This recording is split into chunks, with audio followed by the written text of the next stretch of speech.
cânon romano é a mais antiga oração eucarística e a mais tradicional de todo o Ocidente. Vamos conhecer hoje a sua lógica e o motivo pelo qual é chamada também de a oração eucarística por excelência. O seu núcleo já estava presente no século IV, em alguns textos de Santo Ambrósio de Milão.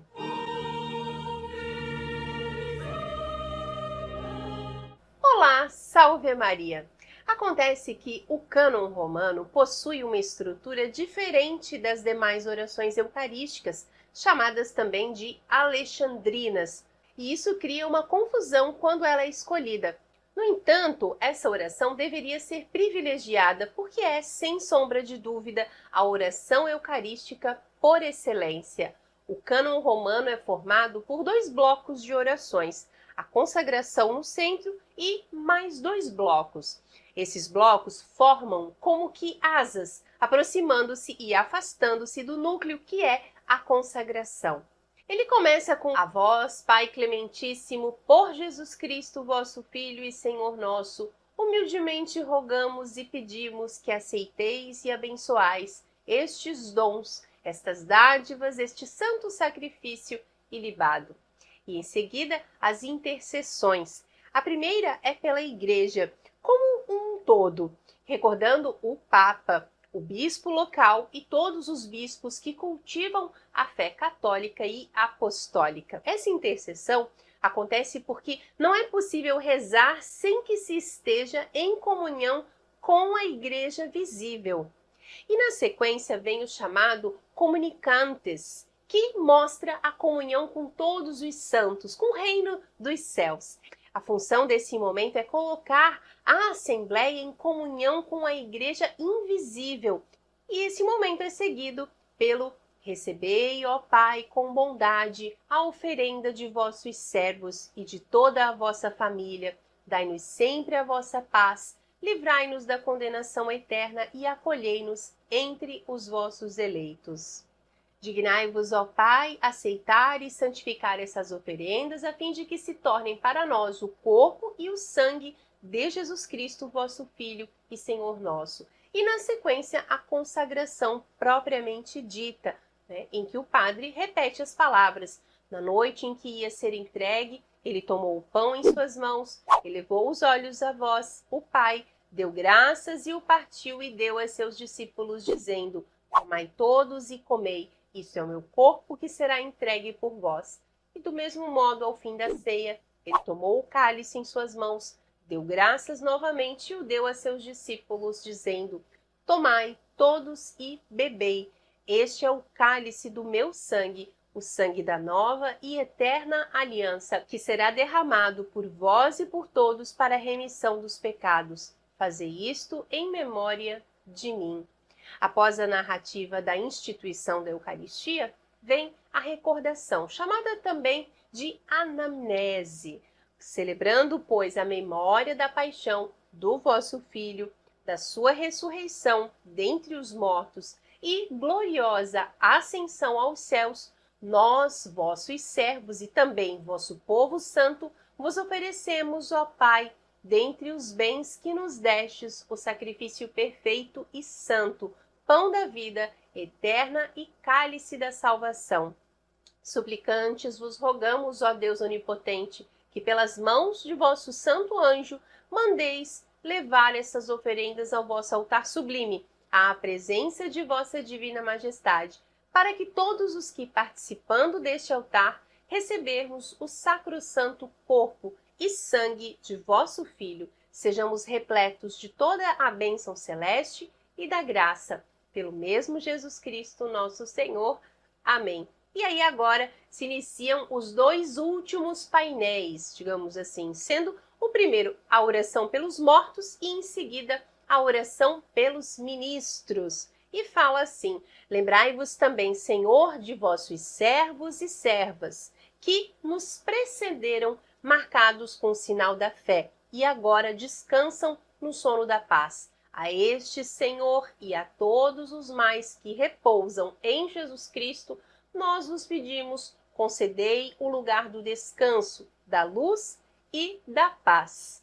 também a nós, pecadores, vossos servos, que esperamos na vossa infinita misericórdia, dignai-vos conceder um lugar na comunidade de vossos santos, santos apóstolos e mártires João, Estevão, Matias, Barnabé, Inácio, Alexandre, Marcelino, Pedro, Felicidade, Perpétua, Águeda, Luzia, Inês, Cecília, Anastácia e com todos os vossos santos, unidos a eles, pedimos, vos digneis receber-nos, não conforme nossos méritos, mas segundo a vossa misericórdia, por Cristo nosso Senhor.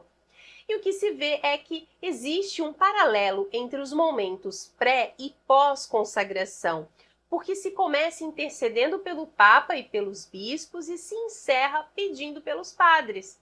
Faz-se a comunhão com os mortos que estão na glória e se recorda os mortos que estão no purgatório. É necessário entender essa lógica da oração eucarística primeira, que é bastante diferente daquela adotada nas demais orações alexandrinas. O cânon romano destaca ainda a recordação dos santos, tanto no comunicantes como no momento em que se reza pelos sacerdotes. E nesse segundo momento, inclusive, aparecem os nomes de algumas mulheres, quebrando a acusação de que a igreja pretere o sexo feminino. Dando sequência, então, ao catecismo, em seu número 1356, ele chama a atenção para os 3 pontos fundamentais do sacrifício sacramental: ação de graças, memória e presença. E ainda diz, se os cristãos celebram a Eucaristia desde as origens e sob uma forma que, em sua substância, não sofreu alteração através da grande diversidade dos tempos e das liturgias, é porque temos consciência de estarmos ligados ao mandato do Senhor, dado na véspera de sua paixão. Fazer isto em memória de mim. A liturgia, sim, é recebida como um mandato, conforme sempre nos ensinou o cardeal Ratzinger. Portanto, não há que se inventar nada. Por isso que se fala em tradição com T maiúsculo. A lógica que o catecismo segue é a trinitária, em que o Pai centraliza no conceito de ação de graças, o Filho no conceito de memorial sacrificial e o Espírito Santo em sua presença. A ação de graças pode ser traduzida também em Eucaristia, e ela é muito importante para a vida espiritual, pois dar graças ao Pai mostra o nada do homem. Deus criou o homem, mas isso não quer dizer que ele tenha sido enriquecido com essa criação. Não. Criar o homem e todo o restante em nada acrescenta ao que Deus é. Da mesma forma que se toda a humanidade, o universo inteiro desaparecessem, isso também não diminuiria em nada, porque Deus é infinito. Assim, o reconhecimento de que o ser humano nada tem a oferecer a Deus, a não ser as suas mãos vazias, em total dependência da bondade e infinitude do Criador, leva o homem aos 2 passos seguintes, o louvor e a bênção, os quais serão contemplados no próximo vídeo, hein? E se esse conteúdo fez sentido para você, eu te convido a se tornar um membro aqui do nosso canal, ter acesso a conteúdos exclusivos e ainda mais profundos. Clique agora no botão Seja Membro e faça sua inscrição. Aproveite! Você sabia que o cânon romano originalmente não foi desenvolvido como uma lista fixa e imutável de textos sagrados? Na verdade, o processo de formação do cânon romano foi gradual e passou por várias etapas ao longo dos primeiros séculos do cristianismo. Portanto, o processo de estabelecer o cânon romano foi complexo e envolveu debates e discussões dentro da comunidade cristã primitiva. Que Deus te abençoe! Salve Maria! Ah, e não deixe de conferir o nosso site virtudeplena.com.